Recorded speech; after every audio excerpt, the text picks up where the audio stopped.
Good morning, and welcome to this Wilson Center Africa Program webcast on violent extremism in West Africa, a current response is enough. My name is Gamchurai Mute, and I am a program assistant in the Wilson Center's Africa program.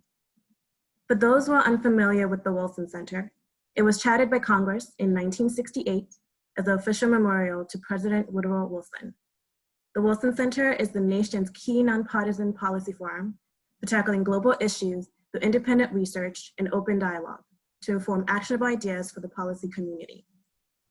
The University of Pennsylvania Global Go-To Think Tank Index report recently ranked the Wilson Center as one of the top 10 think tanks globally, and the center holds the #1 spot in both and institutional collaboration.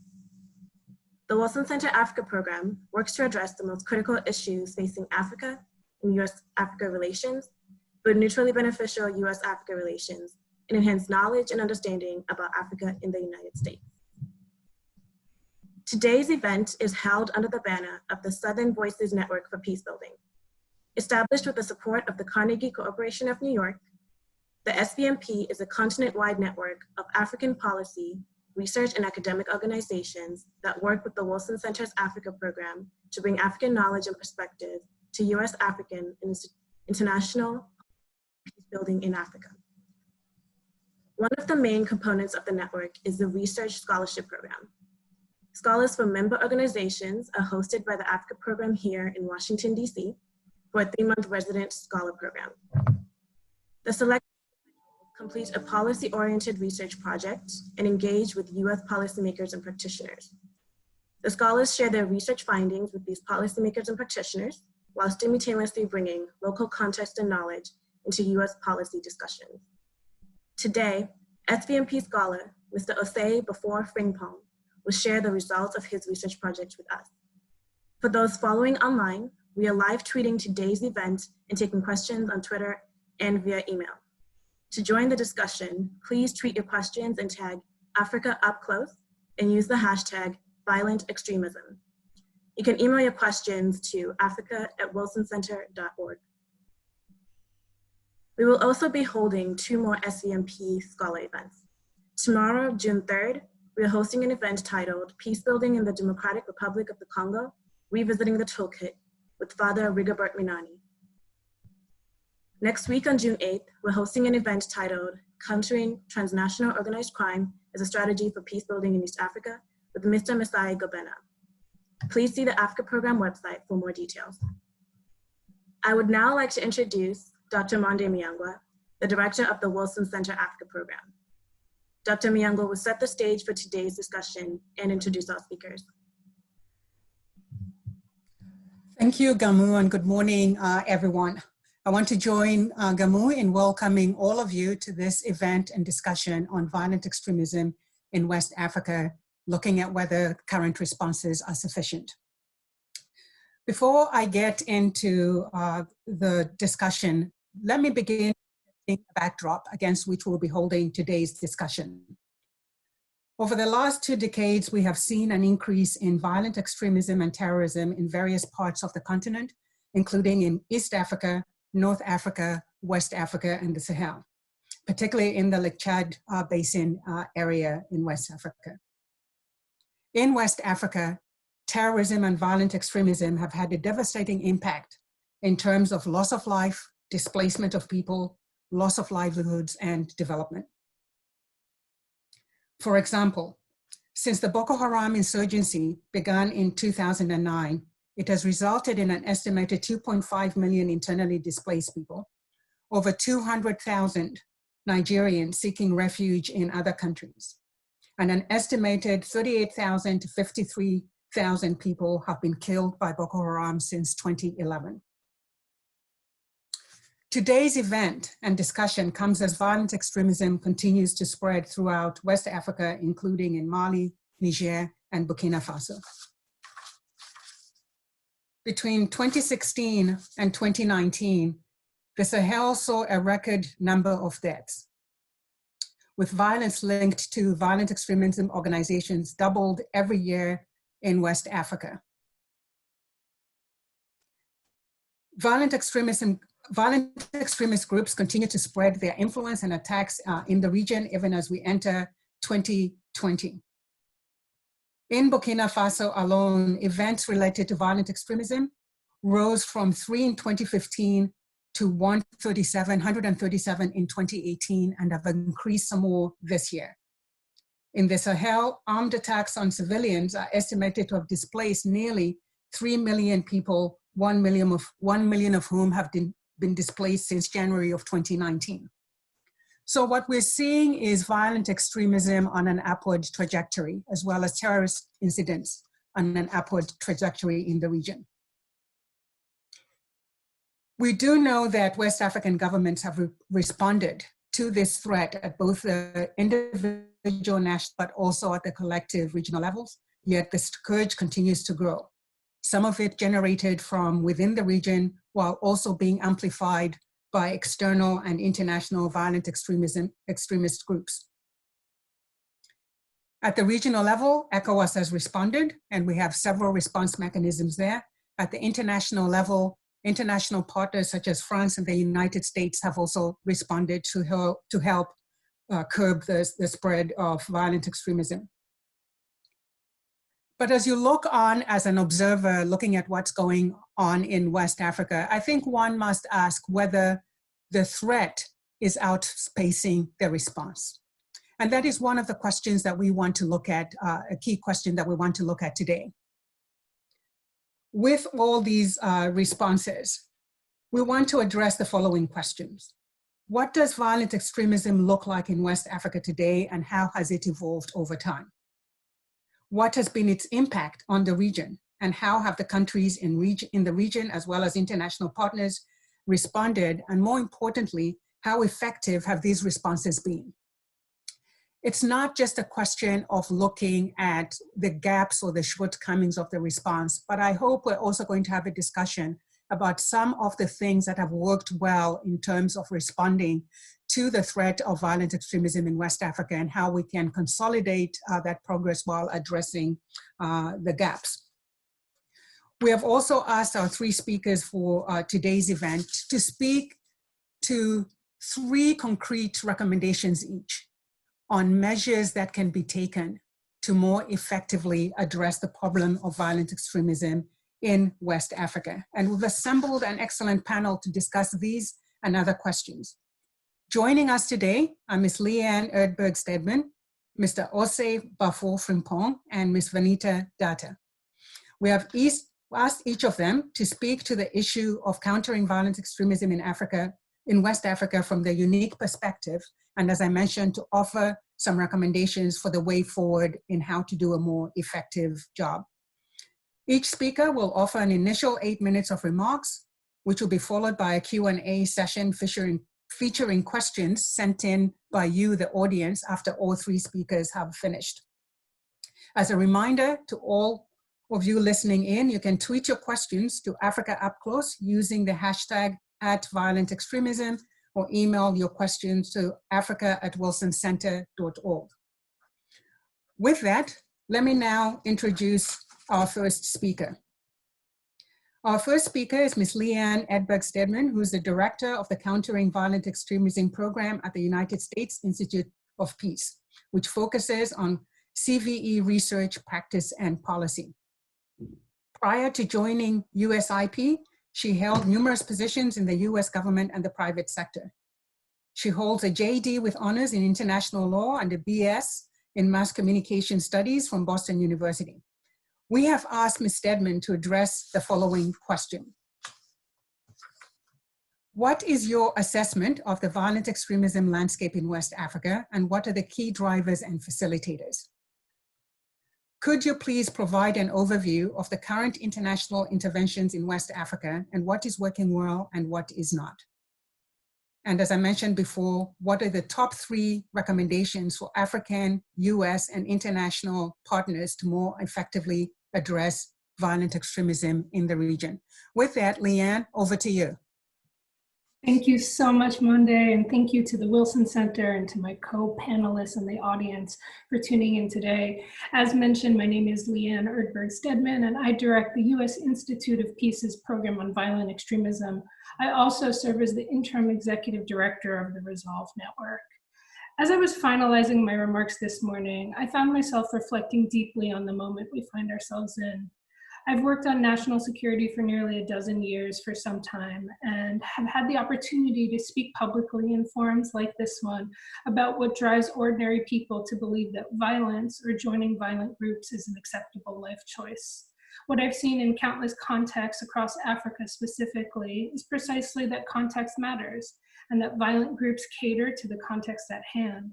But there are some overarching trends that legitimate grievances matter, that hateful and systemic injustices matter, and that the behavior of the state and security force abuses matter. Let me be clear that violence is never the right answer to make meaningful change, but neither is repression that keeps and creates more violence. I just felt that it was essential to give some of those ideas on the top of my mind this morning. And with that, let me turn to my prepared remarks on the threat landscape in West Africa and the Sahel. The threats, as mentioned by Monde, are more diffuse and more violent groups are prevalent than were several years ago. As we witnessed in Burkina Faso just this past weekend, the violent attacks that are killing civilians are too common, each one heartbreaking, each one worrisome if it's going to cause the next. Insecurity and people's perception of insecurity are on the rise. With that, three dynamics of the threat landscape in parts of the Sahel and West Africa that I think are worth us unpacking. The first is local sources of insecurity. Local community security needs remain unmet in too many locales. Conflict and crime exist at the community level, and it's often ignored.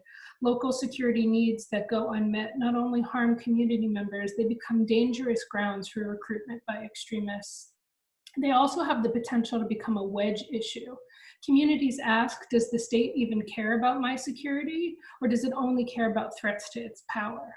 When you combine this with security forces that fail to protect civilians from the violence of extremists, or even worse, commit abuses against civilians in the name of countering violent extremism, this is a distressing trend, all of which that violent extremists, opportunistic terrorists are going to try and take advantage of. The second dynamic that I'd like to focus on is intercommunal conflict. As climate change and urbanization become fixtures of the West African context, resource management and the perception of fairness are coming into even sharper focus. For instance, when agricultural communities are growing and come into conflict with pastoralist communities, we see these community cleavages happening in real time. This is just one of the type of communal level perceptions to fairness or legitimacy. They ask questions like, whose land really is it? Who deserves the fruits of the resources? Whose subsistence and whose rights matter? And as these perceptions of fairness come into sharper focus, informal conflict resolution and informal spaces seem to be disappearing. So the balanced relationships between communities, talking about farmers and herders and ethnic and religious groups, are breaking down. Without those spaces, we see an increase in the distrust of stranger, a distrust of my own neighbor, and a fortress mindset comes to solidify. It makes it difficult to engage in peace building and conflict management. It makes it really difficult for governments and the international community to identify bad actors and spoilers where they're looking to find more people to join their violent causes. The third dynamic I'd like to focus on is, do ordinary people believe that there's an avenue for change? When citizens are unhappy with the state of their security, when they see these violent groups that are moving into town, are there mechanisms to ask their government for more help? Are there avenues to change, whether that be through elections or judicial accountability and even nonviolent protest and resistance? Do communities have a collective voice to say, we don't want these people as part of our community? Or do they believe that positive change is even possible? I highlight these three trends because often when we look at violent extremism, we only look at terrorist groups of today. We look at their hierarchy and their leaders, their organization, their geographic locations, and of course, their latest attacks. But the dynamics that I've highlighted today are what we should be looking at to think about preventing tomorrow's terrorist groups from growing. So what's working and what's not? Across the region, I see two main categories of internationally supported efforts in the security category and the non-security category. For simplification, security efforts I see as those aimed to improve the capacity and reach of militaries, of law enforcement, intelligence, and other security actors to address and disrupt active terrorist threats. The non-security efforts are those that are aimed to enable communities and governments to prevent people from joining violent groups, or to prevent from finding common cause and refuge, or how to mitigate and change the circumstances that eliminate the fodder for future violent recruitment. So what's working? Approaches that enable people to decide their own future, consultative processes, transparency, accountability, good governance. These may seem tired at the international level, but it's actually what's working at the local level. When we see people as partners and not enemies, you tend to be able to diffuse the ordinary types of conflict that end up being the schisms that violent extremist groups are capitalizing on. At the U.S. Institute of Peace, we have invested in the Justice and Security Dialogues, as we call them. It's a method that brings state officials and community leaders and citizens together to work out the roots of their problems. They cooperatively build security. And we have these dialogues going on across the Sahel that emphasize openness and transparency and really are practical. They're leading the community to concrete solutions to their security problems that trouble the daily life. A couple things on what's not working. Under-scrutinized security assistance and a mindset that prioritizes eliminating today's terrorists instead of preventing tomorrow's. In too many African contexts, terrorists easily step in to establish themselves as a viable alternative at the community level to the government, especially in the few locations where those in power are corrupt or are directing security force abuses or directing accumulation of personal power for political gain. So supporting those forces and elites is not working. Lastly, because I want to make sure I stick to time, I wanted to present to you my top 3 policy recommendations. The first one is simple: prioritize local. Effective responses must include local level coordination, local mechanisms of transparency to local communities and populations, and should support, not supplant, local peacebuilding and conflict resolutions. Let me be clear, this takes time and this takes effort. You have to sit and listen to communities, to a lot of different voices. You got to sit with gatekeepers and you have to sit with the powerless. But we need to support African-led initiatives on these type of governance and security issues and leave room for the local nuance that's invisible to us as outsiders. What is possible from prevention to rehabilitation on peace accords and maybe even amnesties. My second recommendation is humanization. We can adopt a wider humanistic lens that sees violent extremism at its core as a deeply human problem, but also a form of solvable conflict. Because ultimately these groups only exist if people are in them, if people continue to join them. Terrorists are not the only ones that are able to see the humanity in others, which they use brilliantly in their recruitment. They talk about belonging and empathy and identity in their narratives, and they make young people believe that they belong to this group. They cloak their hate and violence in sacred values like justice and righteousness. But they should not be the ones that have a monopoly on humanistic policies. We too can prioritize this, and it includes figuring out ways to disengage and reconcile with those who were formerly part of violent extremist groups. This will involve justice and accountability, but it is possible to enable people to abandon their violent attitudes and behaviors and help communities develop avenues towards social cohesion. And then my last recommendation is to improve state behavior. We have to develop better conceptions of human security.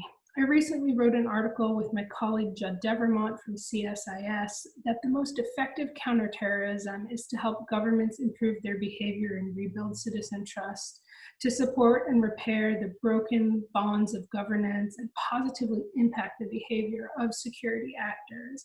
It's to reinforce the idea that the state's job is to protect people, to protect them against violence, and that might end up being the most potent type of counterterrorism that we can ever work on. With that, I look forward so much to learning from my co-panelists and from hearing from the audience, and just thank you so much again for having me today. Thank you so much, Leanne, for that fantastic overview and very informative overview. I think you covered some tremendous ground in both looking at the trends in West Africa, looking at some of the governance-related challenges, and I think more importantly, offering some key focus areas for the way ahead. I think, you know, in listening to you, your trends and your focus, I think those are really, really important trends that you picked up on.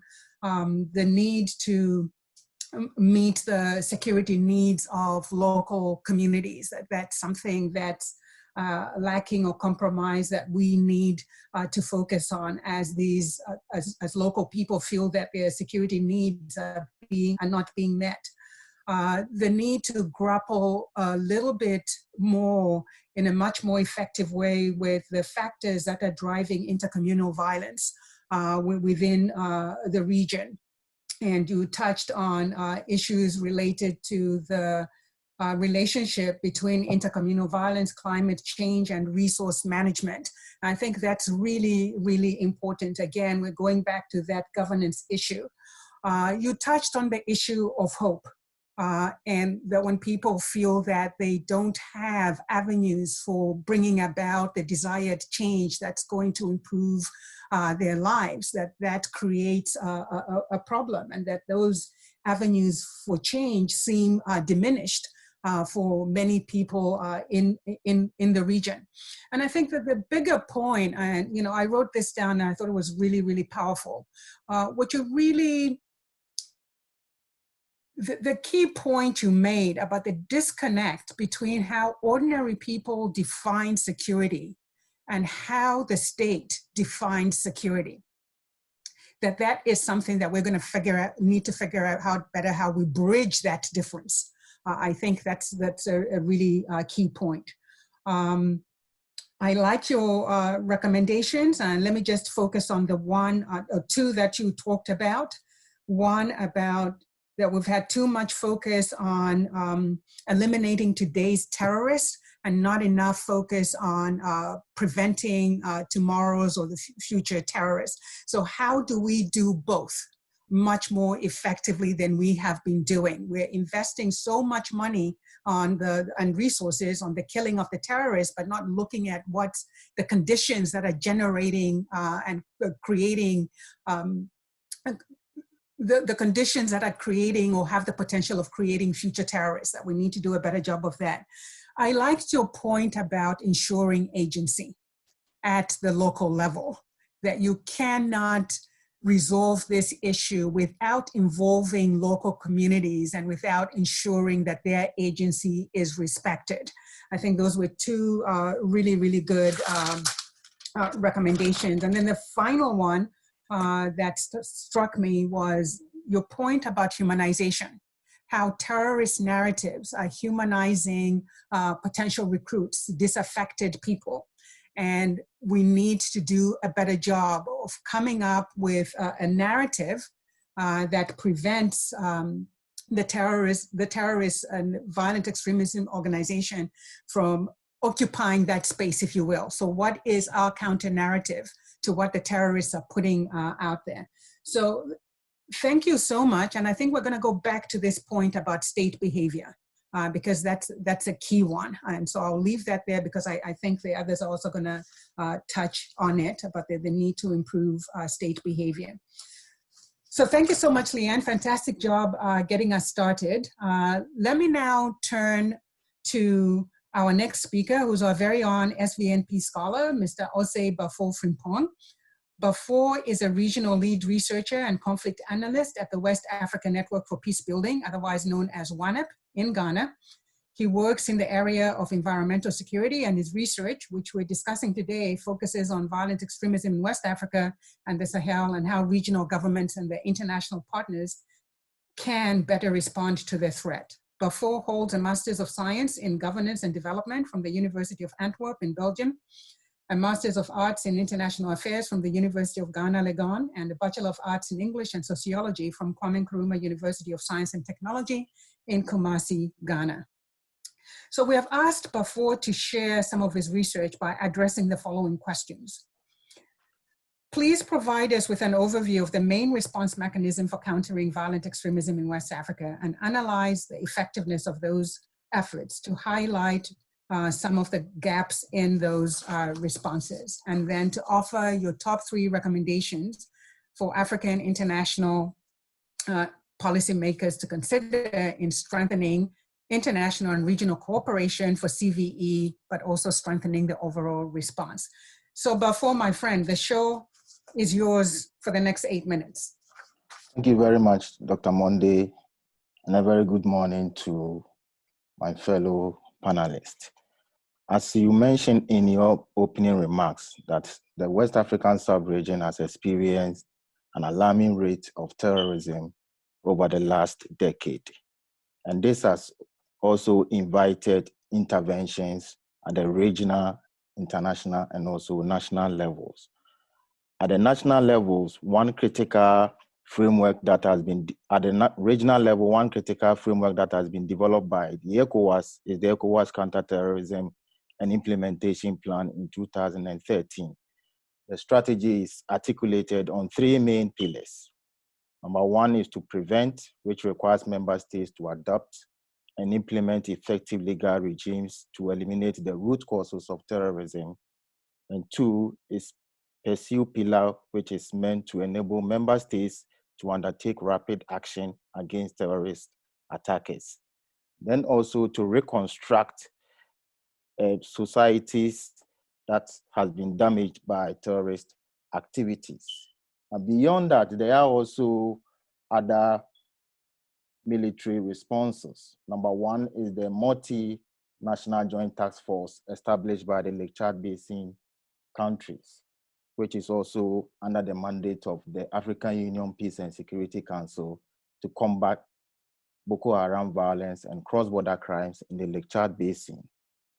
We also have the G5 Sahel force established by countries in the Sahel, including Burkina Faso, Niger, Mali, Chad, and Mauritania, which is aimed at countering terrorism and cross-border crime in the Sahel. Apart from that, we have also, the West African sub-region has attracted international support, mainly from the United States Trans-Sahara Counterterrorism Partnership and the French Operation Barkhane, which happens to be the largest French military operation abroad. Now, having all these mechanisms, what it has been able to help in West African sub-region in terms of the regional effort to combat terrorism is the fact that it has been able to degrade some terrorist operation units within the sub-region in the areas in northeastern part of Nigeria and some communities in Mali, Niger, Chad, and the other parts of the region.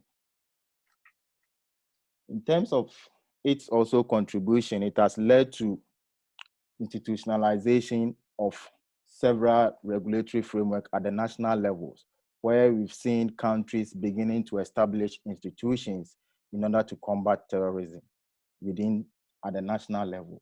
So we've seen setting up of local communities units in order to help countries to prevent violent extremism. In terms of its success story, I must also be sharp in mentioning the role that West Africa has, particularly ECOWAS, has done in terms of building partnership with civil society organizations. And one excellent remark that needs to be re-emphasized is its relationship with the West African Network for Peacebuilding.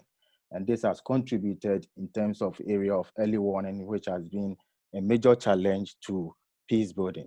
And that one needs to be consolidated in order to help regional effort to combat terrorist operation within the sub-region. In terms of the gaps that has been identified by the research, we've seen that there's lack of complementarity between regional and international responses. And this is also featuring at the national level, which has also contributed in leaving behind local communities.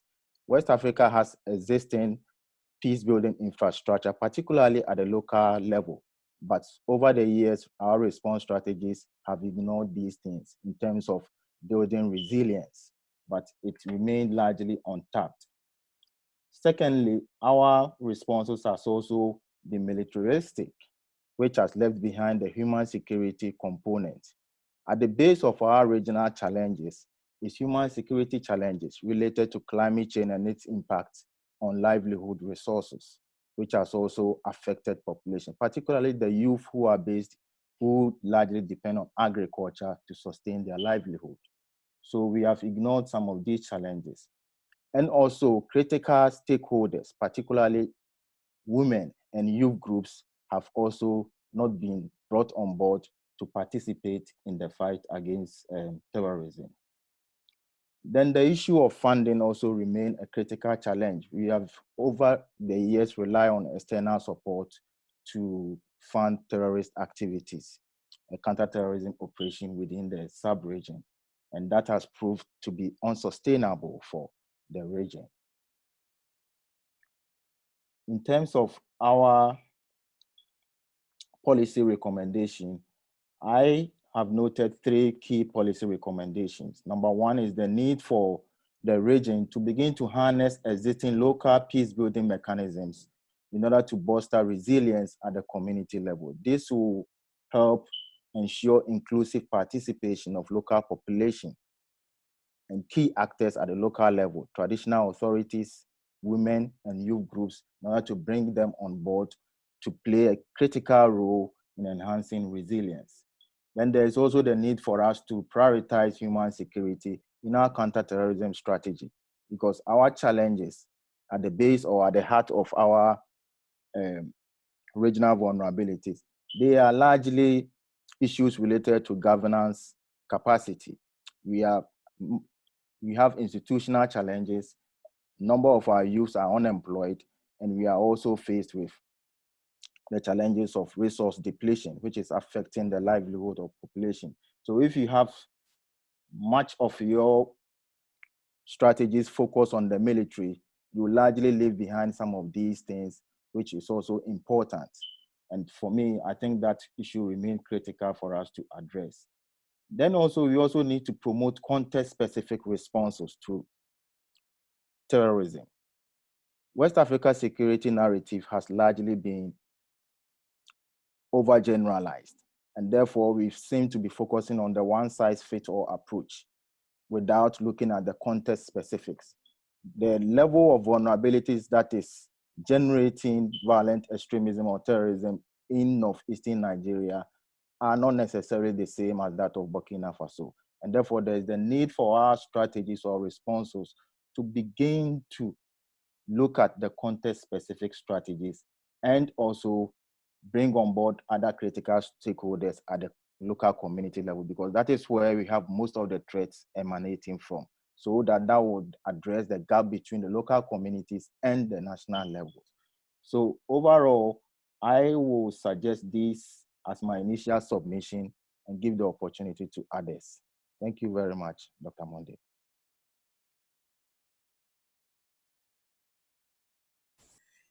Thank you, Bafor. I think very good job and interesting and informative as well.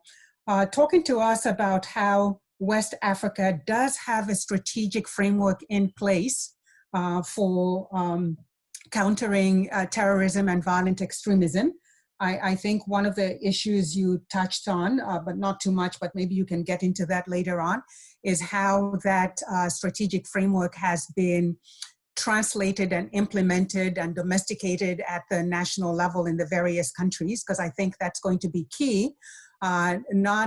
I don't know, you could point me in the right direction, how many West African countries, ECOWAS member countries, have actually domesticated that strategy, the ECOWAS strategy, at the domestic level, because that's going to become very, very important, particularly in the context where, you know, this is a transnational threat. It does not respect borders, so ensuring that these strategies are in place is important. But it is good thing that West Africa does have this CT strategy. You talked about the military response, both MNJTF and the Operation Barkhane, France's Operation Barkhane, in terms of the international dimension of it and the regional dimension of it, but also the G5 Sahel. I think that's important. Those are very military-focused responses.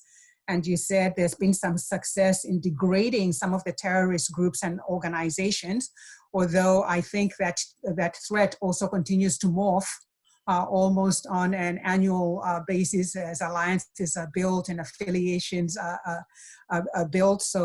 But it is important to give credit where credit is due, that there has been some degradation of some of these terrorist groups.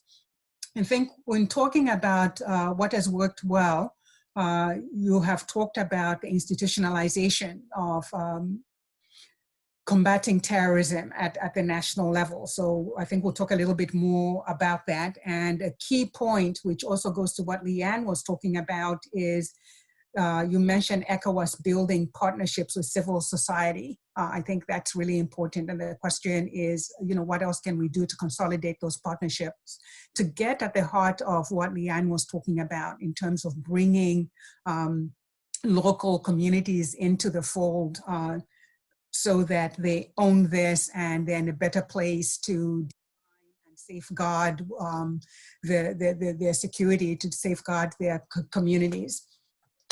On the gaps, and I hope we can get a little bit more into this, you talked about the lack of complementarity between the national and the regional level. Obviously, that's key, particularly in the context of this region-wide threat.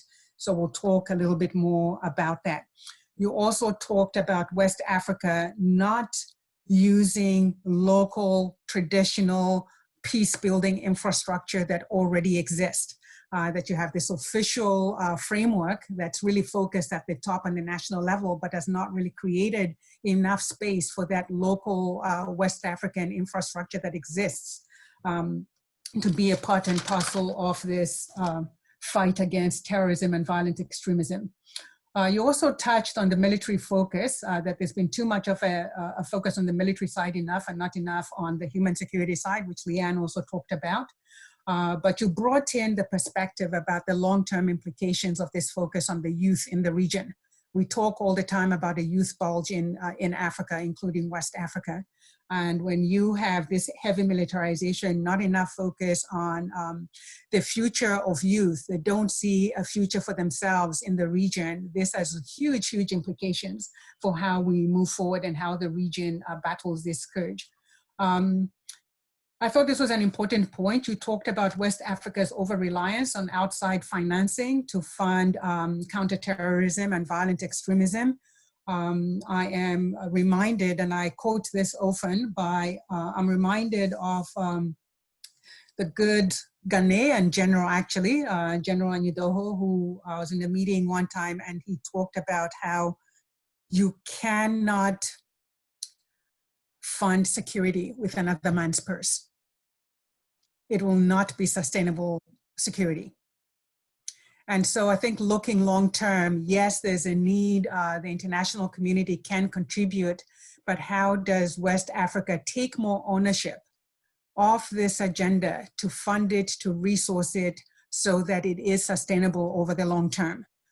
Because this over-reliance means you're basically held to budgets of other countries, what they can or cannot fund, priorities of other countries, what they see as the pressing issues, and there may be a misalignment between what the region sees as priorities and what the international community sees as priorities, even though you're all in the same fight. So I think this is an issue that we need to look into a little bit more closely and come up with some solutions in terms of how you move ahead. Your recommendations spoke to those gaps, harnessing local peace-building infrastructure to build resilience, prioritizing human security, which is the largest source of vulnerability within the region, and ensuring that both regional countries, but also international partners understand that we need context-specific responses because one size does not fit all. And so how do we move to that context-specific approaches to addressing this challenge? So thank you so much, Bafo. You really added another layer to what Liana talked about. So let me now turn the mic over to our third and final speaker, who is going to be Ms. Finito, who's the senior countering violent, who's a senior countering violent extremism, preventing violent extremism, and civil military advisor at the U.S. Agency for International Development. She has advised senior policy makers in both the U.S. and internationally on challenges and recommendations relative to conflict-afflicted and transitional economies faced with poverty, hunger, violence, and exclusion. I just want to note that while she works for USAID, she is speaking today in her capacity as a development expert and not on behalf of the US government. Finito holds a master's degree in international relations and public policy from MIT and a master's degree in international studies from Lesley University. And we have asked her to address the following questions. Again, from her perspective, what is her assessment of the violent extremism landscape in West Africa, and what are the key drivers, if you have anything to add to what Liana talked about? And then to talk to us more specifically about how USAID is engaging with West African and international partners to bolster CVE efforts in the region at the local, national, regional, and international levels, and to offer 3 recommendations on how we can make that response more effective. So Finito, over to you. Good morning. Thank you, Monde, and the Wilson Center, and to my co-panelists, Liana and Bafour. This topic could take days to discuss, and Monde has set us quite a challenging task. But I will focus on a few imperatives. I thought about West African strengths. West Africa has a strong foundation of social bonding, based on centuries of dealing with pluralities and external intervention. And yes, political will to find resolutions to conflict. The prognosis for the future should be hopeful, with the significant talents and energies of its youth cohort. And yet, the past few years have seen West Africa beset by insecurity, as you mentioned, via violence and extremism from Nigeria to Niger, Cameroon, Mali, Burkina Faso. The violence quotients have increased exponentially. Extremist groups morph and extend control, conflicts over land, the politics of water, the politics of governance and justice, the conflicts between ethnicities, security forces, government, and people grow. And the geography of violence, as you all alluded to, and extremism expand into coastal West Africa, as recent events in Côte d'Ivoire have highlighted. Millions have lost their lives, and this is not insignificant, and have been displaced and profoundly bereft due to conflict. Fatalities linked to these events have quadrupled during the same period. This surge in violence has uprooted millions, including hundreds and thousands who have been rendered homeless across West Africa in the time frame that we are discussing. So what concerns us? Clearly, the human trauma. When displaced, disenfranchised, and bereft people dictate the policies and command our immediate attention. Secondly, democratic backsliding, deficits in governance, and political and social marginalization, creating ripe conditions for further conflict and extremism. The COVID situation highlights these disparities and creates an opportunity for people to cohere or fracture. Inadequate support from governments and private sector, and disinformation from ill-intentioned entities supporting this fracturing and fraying the resiliencies of communities and countries, with significant impact for women and children. Fundamentally, as Liana and Bafour and Monde have mentioned, lack of basic services tears the national fabric. Insecurity born out of fear of the illicit actor across porous borders, fear of food insecurity, or fear of being violently marginalized by those with either a grievance, control, or greed mindset are the ingredients for ethnically motivated violence and extremism. If violent extremism is allowed to spread from the Sahel to the littoral states in West Africa, it could have a devastating effect on some of Africa's economic powerhouses, notwithstanding Nigeria, for example, Ghana and Côte d'Ivoire, contributing to negative trends of closing political spaces. Mainly the concern is that violence incites ethno-religious cleavages and threatens the sovereignty and stability of the region, moving resources from much needed development programs to security operations for some time to come. So having prefaced that, what drivers of conflict and violent extremism impact West Africa? USAID's West Africa Learning Agenda from 2018 noted that more rigorous research on drivers and the resiliencies need to be undertaken. What we do know is that the drivers to violent extremism and conflict are complex and diverse and intertwined, and the need for the contextual understanding is again underscored. And researchers reiterate this, and so do practitioners, that there is no one path to violence or terrorism. However, violence and extremism, as analysis show, are manifestations of deep grievances, and you all have again extrapolated on this. I will just say that these feelings of insecurity and injustice have been sort of widened, enhanced, and multiplied via digital means and are gaining resonance, exploited by nefarious groups and malign actors, and have bolstered further underconfidence in governments and outbreaks of violence.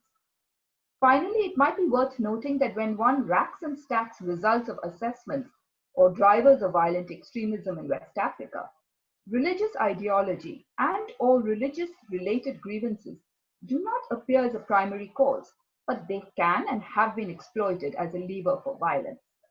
So what have we learned as a US government community? The obvious recommendation is to strengthen what works, understand, limit, or degrade attempts at social fragmentation, and that is key. Additional gaps and lessons learned from our past programming tell us, do not enforce outmoded policies to changing conditions. Customize to relevant cohort groups and work within national, local, and regional priorities without losing the outcome of empowered peace and stability. And importantly, support the agency of local communities by a light donor footprint. This is emphasized in USAID CVE policy and programming guides. Learn that without closing justice deficits and governance gaps, again perfectly highlighted by the spread of COVID-19, marginalization of communities will continue to fuel resentment and conflict, particularly where governments and societies discriminate against particular ethnic or sectarian groups. We have also learned that without adequate monitoring, pervasive corruption has engendered violence, and it is growing. Even when there's a rejection of violent extremism, there is an acceptance that the spark that ignited recruitment is that pervasive corruption, deprivation connection between the powerful and those under their control. The other learning is to better manage and link longer-term system strengthening approaches with intermediate capacity building services with prompt crisis responses. Understanding short, medium, and longer-term approaches are very context-specific and have to intentionally address gaps in policy and programs and be locally driven. We want to flag the need for enhanced collaboration between and among the international community and regional organizations, the G5 Sahel, ECOWAS, the P3, etc., and national level government service priorities with local implementations to increase the impact of countering violent extremism programs in West Africa. So Monday asks, so then what have you done? USG programming in West Africa, including the Sahel, spans across multiple sectors and at every level of the government, with substantial commitments in humanitarian assistance over the last 5 years. As a response to the growing threat, Congress passed the Global Fragility Act in December 2019 to focus US foreign assistance to identify foreign assistance programs and diplomatic approaches that are most effective in preventing violence. Ongoing are our regional efforts, institutional capacity building with organizations like the AU, G5, and ECOWAS, supporting early warning systems with the Department of State in 15 of the ECOWAS member states. We support trade, economic, and health frameworks with substantial funding and capacity investments via public and private initiatives.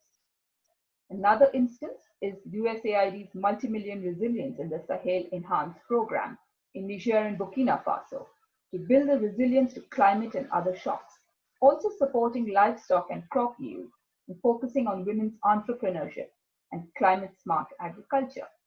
We support the Secretariat of the G5 Sahel on developing CVE plans regionally, nationally, and locally. Further initiating support for the development of a regional G5 Sahel youth strategy, as well as significant efforts to integrate women across all G5 efforts. Programs like Power Africa, Prosper Africa, and Health, Trade and Investment Hubs, and Young African Leadership Initiatives go alongside donors' national food security, education, and health strategy, community engagement, crisis and conflict support across West Africa to help the government. So are these current responses enough? These are not sufficient or even successful if they are seen as short-lived, not tied in any meaningful way to local needs, and have onerous conditions for communities, impacting their well-being and livelihoods. These responses, again, have to be ongoing, with key involvement from accountable governments and civil society in all its forms and with all its cohorts, women, youth, religious and secular leaders. So as we international partners and well-wishers, we need to bolster responses which are customized in the locale, lashed to a coherent, regionally supported, nationally led, and locally implemented outcome. So then what are our three recommendations? The first one I alluded to, address the human trauma with just-in-time and remedial responses that look at the displaced, look at the terror, the hunger, and the vulnerabilities. Secondly, flag the better coordination among and between regional, local, and national entities. People have to know what their governments are doing for them. Thirdly, ensure that we focus on the local, which is also incidentally the focus of my current PhD research. Without a locally grounded analysis, without understanding local systems, without understanding how local systems and local communities lash up with their governments, we will not be able to get a ground-up and a top-down response that is effective. Thank you, and I turn it back to Mondi.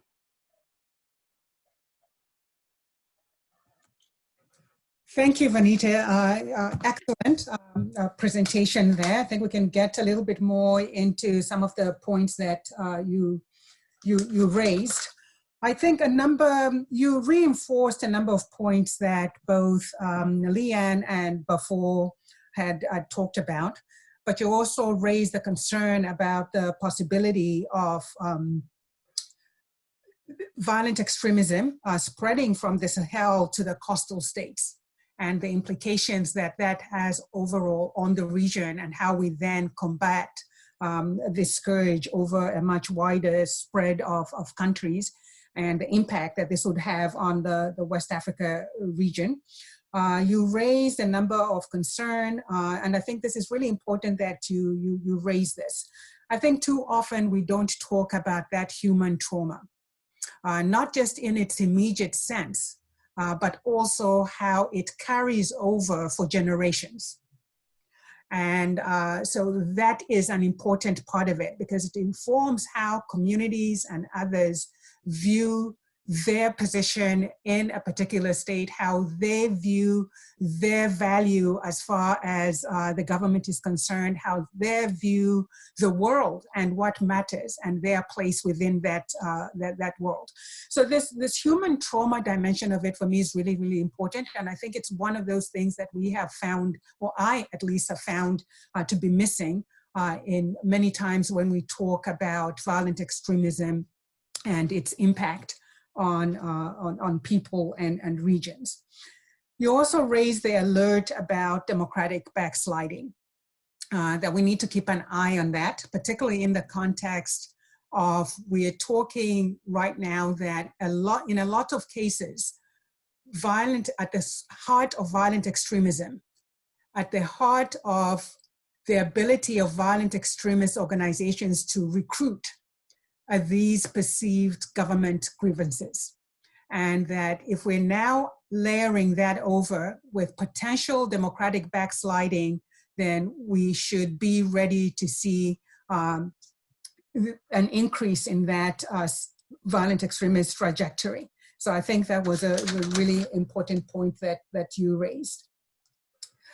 I'm glad that you raised the issue of internet access, digitization, and how it can be both a force for good, but it can also facilitate the activities of extremism and make it easier for them to recruit and push out their narrative and all of that. And so my question then is, what is our strategy in terms of participating in that space, countering the narrative in that space? You also raised the point about understanding the drivers of social fragmentation in the different societies, and then how you engage with those drivers as a counterpoint. You raised the role of corruption in all of this, and I think that was a really important point. I think in some countries more than others, but nonetheless a really important point. Thank you so much for walking us through some of the work that USAID is doing in terms of institutional capacity building, engaging on early warning system, providing development support, and the resilience enhancing program that you have for the Sahel, and also developing CVE strategies for the G5 Sahel countries. So I think that's really important, and I hope we can get into it. On your recommendations, again, was addressing the human trauma, focusing on the local and how you bring in the local and ensure that they have agency, and ensuring better coordination at the various levels, local, national, regional, and international, even as we work to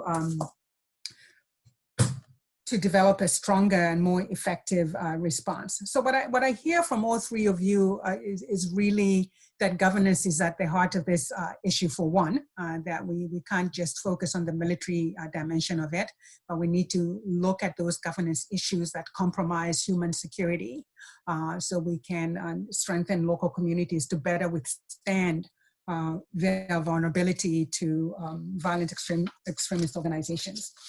So let me do this. We have 30 minutes, a little over 30 minutes for discussion. I do have some questions, but I see that we have a number of questions that have come in. So let me start with a couple of questions that have just come in. And for those of you who want to send in a question, again, please email us at africa@wilsoncenter.org or tweet us at AfricaUpClose, all one word, and we're using the hashtag violent extremism. So the first question is from Jaime Dominguez. And his question is, what impact, if any, has there been on West African states and their approaches to CVE policy following US announcements of military reductions, and how will this play out in the region? Before I put that out there, I don't know if any of you has a response to that, but I just wanted to say, unless Mr. Dominguez knows something that I don't, what I'm aware of at this point, and I could be wrong, so anybody in the audience, if my take is wrong, please feel free to send us an email. We know that there has been talk broadly that there is going to be a revisit of US military posture in Africa. What I understand to be the case is that the Department of Defense is looking at that, and they are in the process of just reviewing the larger strategic picture that may or may not result in a force direction, but that a force reduction on the African continent, but that report has not yet been finalized. So if I'm wrong, somebody please chime in, but I don't know if any of our speakers have anything in response to Mr. Dominguez's question. Venita, Liana? Sorry, Venita, can you turn on your mic? I'm unmuted now. I think, Monde, you're absolutely right. These responses are under discussion.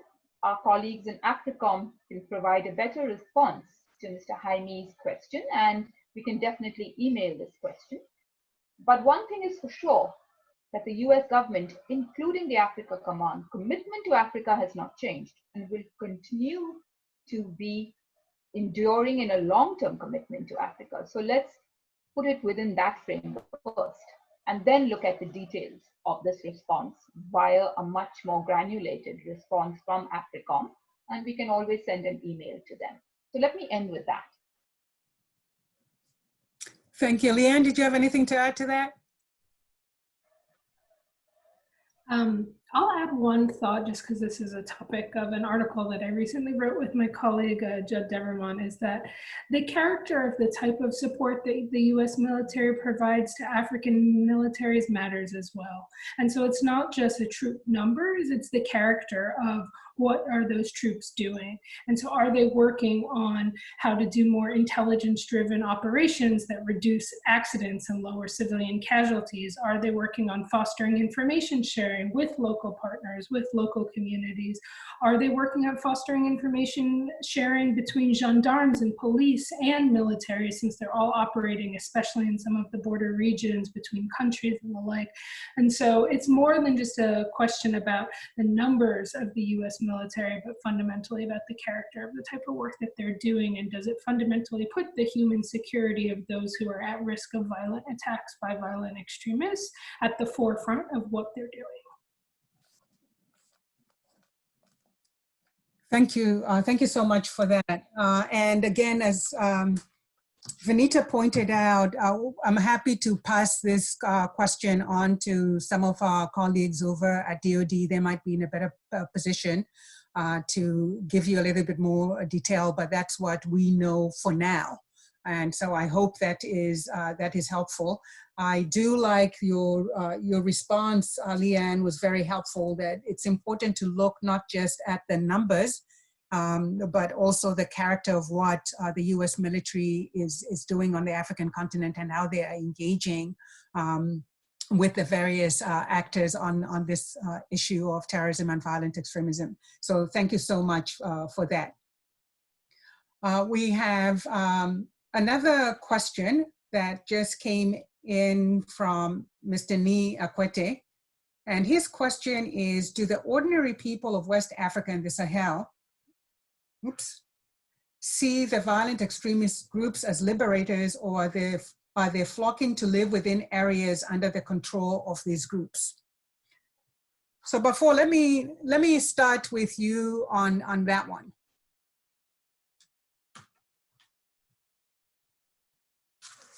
I think, Okamonde,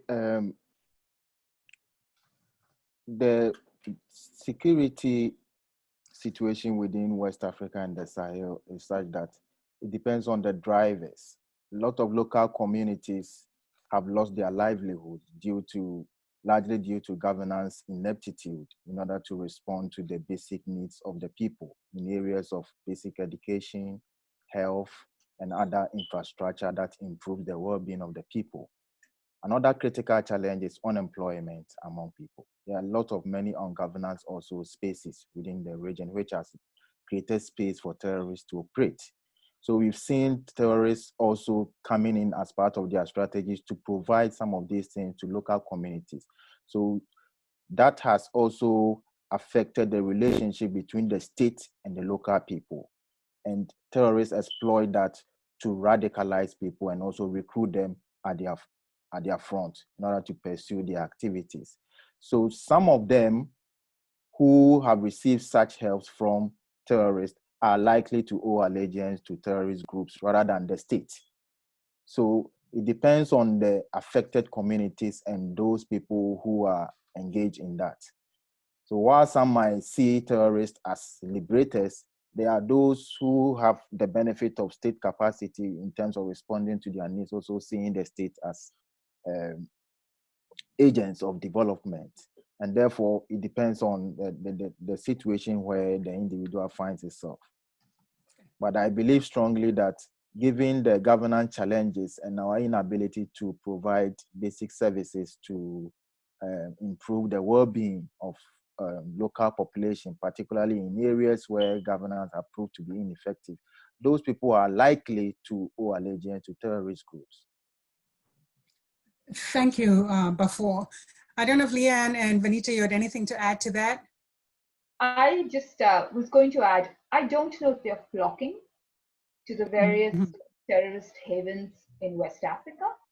I think we have to balance the issue of coercion, the issue of critical thinking, and the issue of what particular driver or sort of conglomeration of drivers are various groups that are inciting people to go against the government are using. So my sense is I don't think they're flocking to the states. The people that we are talking to say perhaps they didn't know any better, perhaps it was a debt reduction issue, perhaps they thought they were doing it in the name of religion.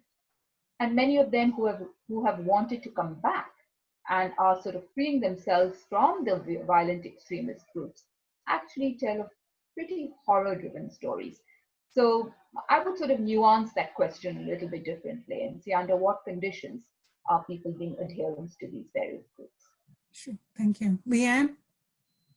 The only thing I'll add is that the constellation of armed actors really spans quite a spectrum in many parts of West Africa and the Sahel. And so it's not always obvious to an ordinary community member when they're thinking about who are violent extremists or who are terrorists because of the variety of different armed groups and organized crime and community-based armed groups and nationally based armed groups and cross-border armed groups. And I'm not going to list all of the acronyms that we talk about, but I think that that perception of community level insecurity and who is providing it is not always immediately obvious because people don't necessarily have the totalitarian, there's only ISIS, or there's only an AQIM, or there's only Boko Haram. We now have such a conflict picture of conflict actors and the individuals within these groups that are moving from place to place. And so I think with that,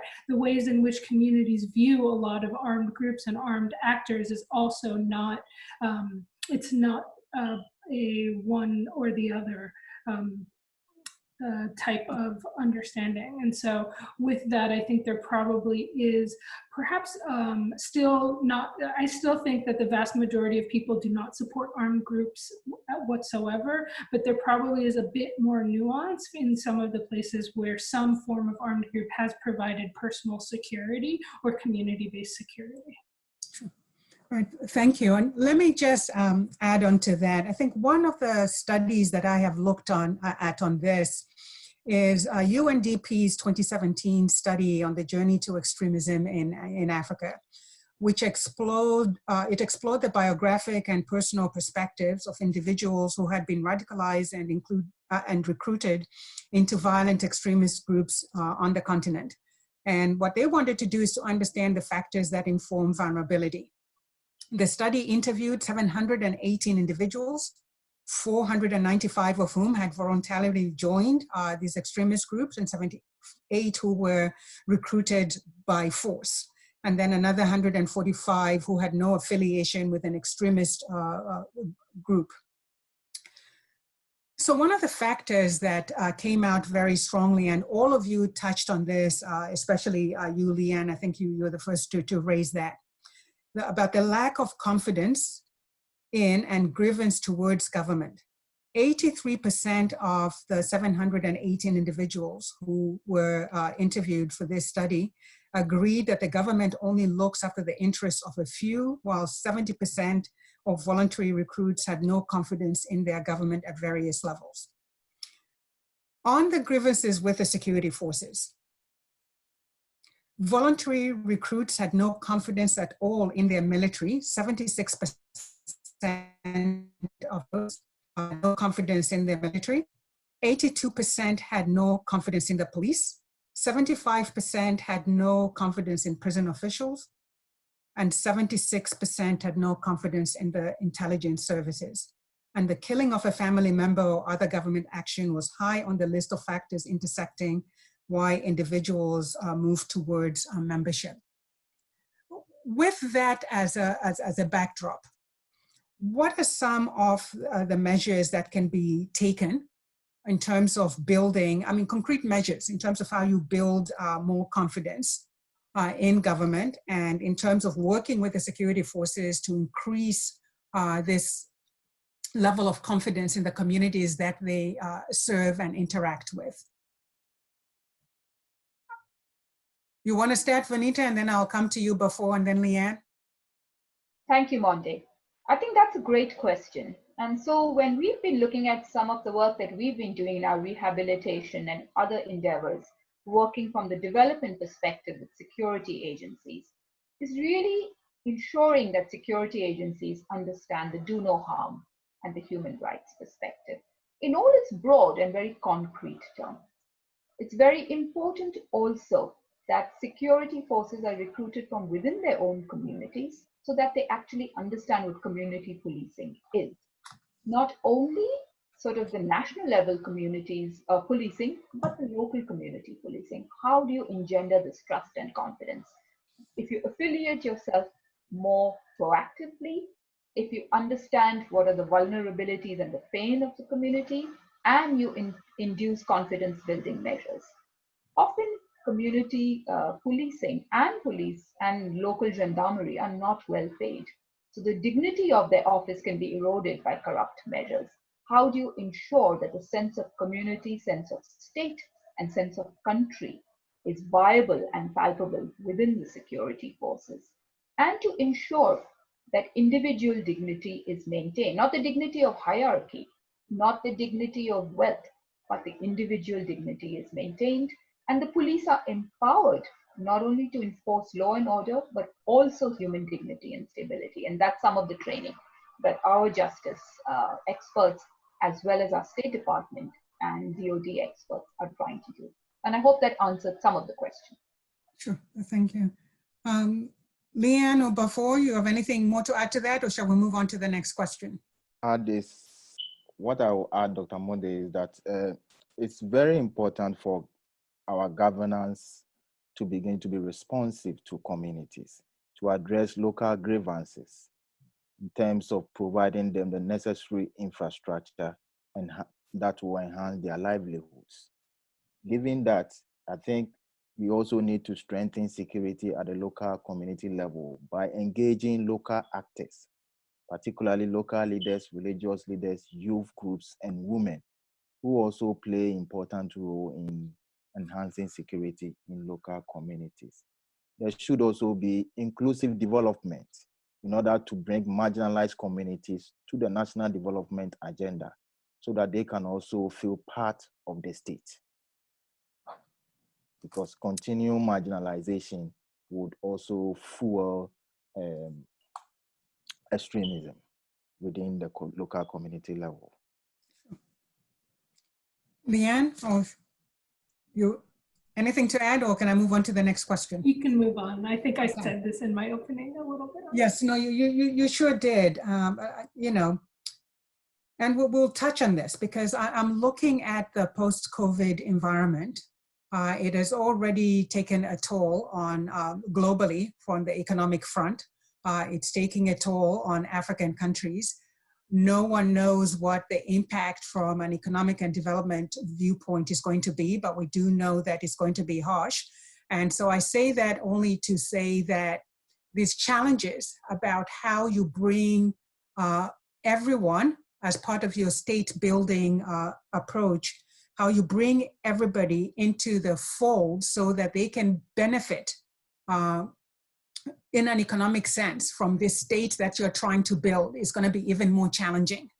And so I think really giving more thought to how we go about doing that, because I can assure you the terrorists themselves are aware of just how challenging this post-COVID environment is going to be, and that they are already preparing to use it as an opportunity to boost their recruitment and all the things that we are talking about trying to prevent. And so I think just being more thoughtful about the fact that inclusiveness and inclusion is necessary from a government perspective, but it's going to be so much harder in the post-COVID environment. But governments must stay focused on firm on that long-term picture of where they're trying to go and what needs to be done to prevent the terrorists of the future, as Leanne was talking about. Okay, so we have 3 more questions that have come in. So let me take those. The first question is from John Beauvoir, and his question is, how could the international community coordinate to leverage its influence to foster political will for better governance in West Africa? So Leanne, I'm going to start with you this time. I'm going to flip his question a little bit on its head, because I think that we spend a lot of time thinking about how the international community can leverage its influence. And ultimately, I think what we've learned about the spread of violent extremism is something that you mentioned, Monday, earlier, which is about agency and dignity of individuals, and how terrorists are able to promise that level of agency, that people have a vote in what their future looks like. And I think that there are local communities, their youth, their women and religious leaders across the continent that want to have a part in solving their own problems. They want to be able to have their voice, their collective action, be part of the solution. And international community's level of intervention is helpful to support them, to make sure that they are able to have the civic space and have the tools and the opportunities. But I think that there is something that we can really learn about uplifting the agency and the dignity of communities to foster that honest conversation between citizens and government about how can we build a more righteous social compact. And it is not limited to any one community, and it's not limited to any one type of government. So I think that the international community and others can do more to foster that civic space, but I don't know that their leverage is going to have influence if we can't actually unleash the power and the agency of individuals to have influence themselves. Thank you. Finito, did you have anything to add to that before I move on to the next question? I would just add very quickly, political will is so amorphous. What are the incentives and disincentives for governments to do this? How can civil society be better prepared, including elected representatives, to really incentivize the government to put forward the actions that they're supposed to be putting forward? And how do we measure and monitor this responsibly? There are things government is doing communities don't know about. How do we better strengthen those communication channels? So up, down, and across the communication channels sort of engender and foster better linkages to incite as well as incentivize this political will. Thank you. Let me move to the next question, which comes from Dr. Dorina Beko, and this one is directed at you, Bafor. And the question is, what do you think are West Africa's priorities in countering violent extremist organizations? So are you able to discern from looking across the ECOWAS region, whether the region has developed a set of priorities in terms of how they go about countering violent extremist organizations? I think one critical priority that the region has developed is to strengthen its relationship with civil society in the area of enhancing conflict early warning systems.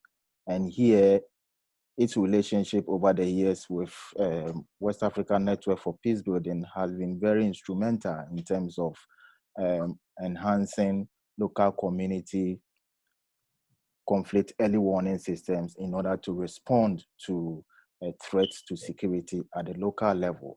So for me, I think it's something that really West African government need to consolidate in terms of bringing it to the national level and institutionalizing it in order to respond to the various threats that we are experiencing.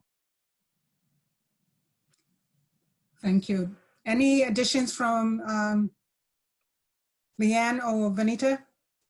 Okay, let me move on to the other question that we just received here. It's from Dr. Asin Bado, who's a former SVNP scholar, and his question is, the COVID crisis in Africa comes at a time that Western partners, especially the United States, are seeking to shrink their foreign aid budgets. Should we therefore expect that the continent will be more or less on its own in dealing with terrorism and other security issues?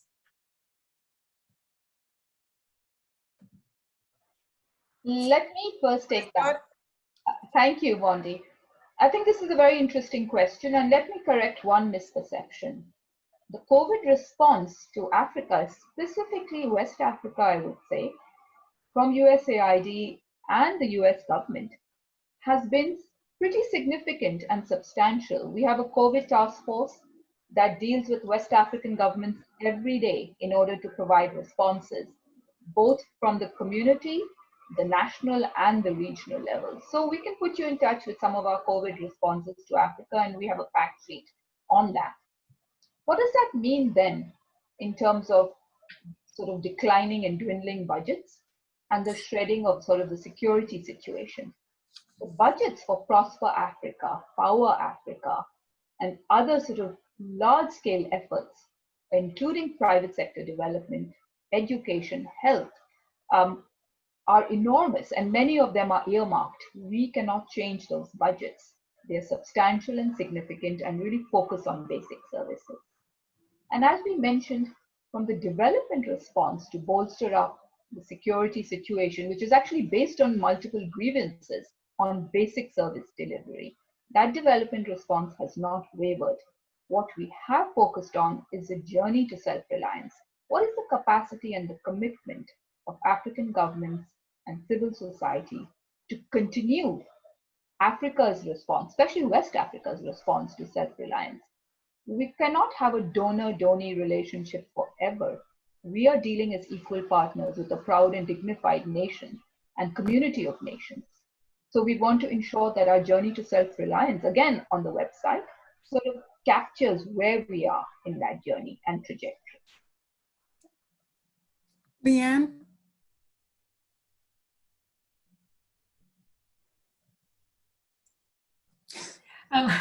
Was unmuting my microphone a little slower this time. I don't know that I would add much more to what Finito said. I just think that there is so much that's going to be unknown about COVID over the next couple of years. It is not going to stop being a global phenomenon until it stops infecting people everywhere. And so we can't just contain it in one place and expect it not to be able to spread in the globalized community that we have. And so I don't know that this has the same, over time, I don't know that this will look the same as other types of foreign aid and foreign assistance, which tend to be really localized to a specific food emergency or specific conflict emergency, even if those conflict emergencies happen for decades at this point. I think that COVID is going to have a different type of trajectory. And so we can't put it in the same category where we would need to see our budget fluctuations really pivot away from foreign assistance, because again, as long as COVID exists somewhere, it's going to be a challenge to all of us until we have a vaccine or a cure. And Monty, I would just add one thing to Liana's very cogent remarks, that the second and third order impacts of COVID-19 are still emerging. So we can sort of prognosticate into the future, but those second and third order impacts, even in the West and much more in Africa, are still emerging.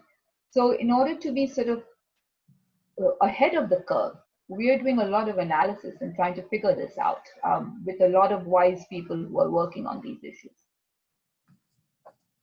Right, thank you. Look, my perspective, I think, just sort of flips that. I hear what both you and Liana are saying, Finito. But if I were speaking to an African government right now, I think one of the things that I would say to them is like, look, first of all, COVID-19 is going to have an impact on international partners as well. We don't know what that impact is going to be, but I think we can safely say that it will impact the amount of resources that go into certain ports as far as engagement with Africa is concerned. I think that's something that we can reasonably say at this point, that there will be a negative impact on that. And so this brings me back to my earlier question to before about this. Already we had an over-reliance on international partners for funding CVE activities in the West Africa region. So before, if I were to turn to you, I would say, as you have done your work, what are some of the strategies that West African countries can, one, bring to the table, find for bringing resources to the table, no matter how small in the beginning, just to show ownership of that, more ownership of that agenda, and to make it a little bit more sustainable, and perhaps grow that over the years so it's a little bit less vulnerable to how international actors see what's going on in the region and therefore resource what's going on in the region as far as violent extremism is concerned. So what would be your response to African government in terms of some of the measures? Perhaps you've seen something that other countries have done to build that pot of money, to build sustainability into how we approach that. Because clearly this is not a problem that's going away anytime soon. And we have to be prepared to fight the long fight. And therefore we need to build sustainability into it. I think one critical area that has not really been explored by West African governments or African governments in general is how to bring the private sector to its security architecture. Mm-hmm. We have a relatively smaller size of private sector, but their role to peace and security is also important. So it is time for West Africa and African government in general to begin to engage the private sector, bring them on board to contribute to security. Once we do that, we are also broadening the security scope of the sub-region in order for them to also participate. Then they can also begin to look at accountability aspect of how to manage the resources that they contribute to peace and security. So we need to explore that relationship with our private sector. Then they can also come on board and contribute to funding issues. As you said, it might be little, but it's important for us to start from that point and begin to enlarge it to other areas that will also contribute to funding. All right, so we have 4 more minutes. Let me just talk a little bit about some of the things I have heard from all 3 of you, and then I'll turn to you to sort of bring it home in just your last thought, that we are where we are in West Africa. What can we do to get better results and to deal with this thing in a much, much more effective way? So I think one of the things, several things that I have heard from all of you during this session, that the picture in West Africa when it comes to violent extremism and violent extremist organization is getting more complex. There is an upward trajectory, both in terms of the numbers of organizations that are now operating in the region and how they intersect with one another across borders and within borders, that we have and the impact on the region, the people of the region is getting worse in terms of the numbers of people killed, in terms of the numbers of people displaced, in terms of livelihoods that are cut off and people are unable to farm, in terms of development infrastructure, in terms of children not being able to go to school, and all of those big picture issues. So that picture in West Africa when it comes to violent extremism is getting worse. That's not to say that the responses that we have not had an impact. I think the real question we are having is that how can we keep the response ahead of what the violent extremists are doing? Right now, I think we are barely keeping pace with, and we're trying to get from a strategic viewpoint, how do we stay ahead of the violent extremism organizations? How do we cut off their recruitment? How do we cut off their funding resources? How do we cut off, how do we address those vulnerabilities that give these groups oxygen within the sub-region? That those are some of the issues that we need to look at. And in terms of the issues that give the groups oxygen within the sub-region, has been issues to do with governance.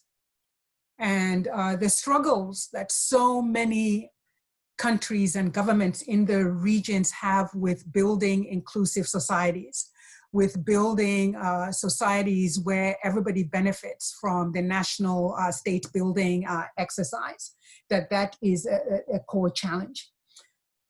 That the vulnerabilities that we're seeing have to do with issues that compromise human security. the economic deprivation and the marginalization of certain communities. That the issues that we are seeing also rise from the vulnerabilities that come up due to harsh government responses and violation of human rights in responding to the terrorists, and that this has broken the bond of trust. This has broken the compact between the governor and those who are being governed. And so how do we build that trust back up again? We have heard from all of you that part of this is not just the government failing or struggling to do its job, but that the violent extremist organizations themselves are very good at what they do in terms of recruitment, in terms of intimidation, in terms of coercion. And so how do we do a better job in terms of identifying that, of addressing that issue? I think one of the issues, and I think this was you, Venita, that religion hasn't been at the core, at the forefront of the issues in West Africa, but nonetheless, it has been manipulated. And you do have certain segments of society that feel that their religion is under attack. So how do you that perception of religion being under attack?